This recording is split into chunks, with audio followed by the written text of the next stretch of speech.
अगर आप इस चैनल को सब्सक्राइब नहीं किए हैं तो प्लीज़ सब्सक्राइब जरूर करें और बेल बटन घंटी को दबाना ना भूलें।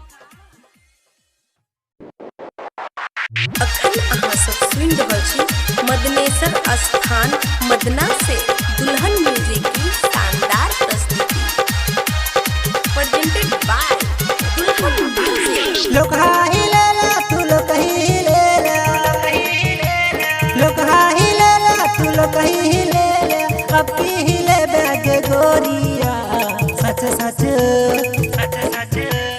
सच सच कहना हमरा गे गोरकी घुमा देबो पटना शहरिया। सच सच कहना हमरा गे गोरकी घुमा देबो पटना शहरिया, घुमा देबो पटना।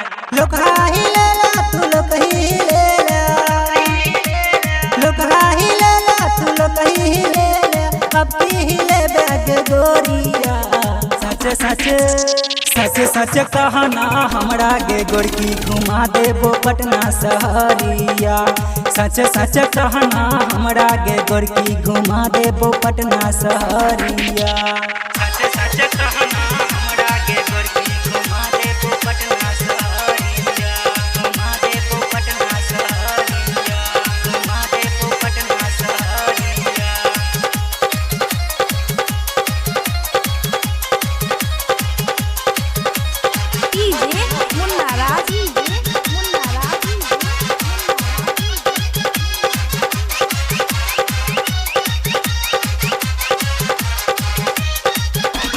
पराही में रखे तू लफड़ा लगे परसाही में भेलोगे झगड़ा। सुभाष कहै छौ साड़ी हम देबो, रूपेश कहै छौ घघरा।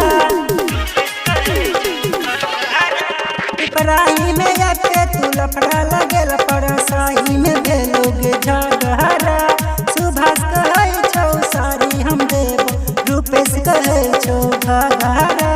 कुटौना हिलेला पथराही हिलेला, सिमरा हिलेला तरुआ हिलेला, हिला देला बरसन बजरिया। सच सच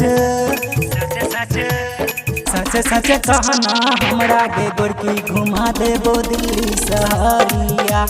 सच सच कहना हमरा गे गोरकी घुमा देबो दिल्ली शहरिया, घुमा देबो दिल्ली शहरिया, घुमा देबो दिल्ली शहरिया।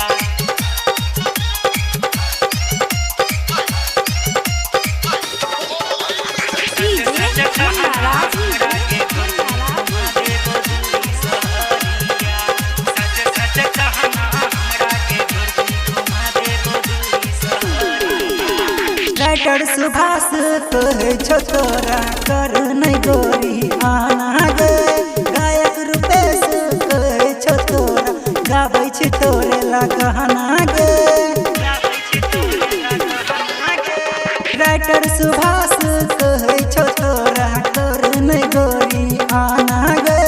गायक रूपेश कहै छौ तोरा गाबै छी तोरे लगाना गे। पिपराही लाजबो डीजे संजय से मिलेबो, पिपराही लाजबो डीजे संजय से मिलेबो, डीजे पे लचकेबो तोर कमरिया। सच सच सच सच कहना हमरा गे गोरकी घुमा देबो पटना शहरिया। सच सच कहना हमरा गे गोरकी घुमा देबो बम्बई शहरिया। लोग हाही लेला तू लोग कहीं लेला, लोग हाही लेला तू लोग कहीं लेला, अब की हिले बैग गोरिया। सच सच सच सच कहना हमरा गे गोरकी घुमा देबो पटना शहरिया। सच सच कहना हमरा गे गोरकी घुमा देबो पटना शहरिया।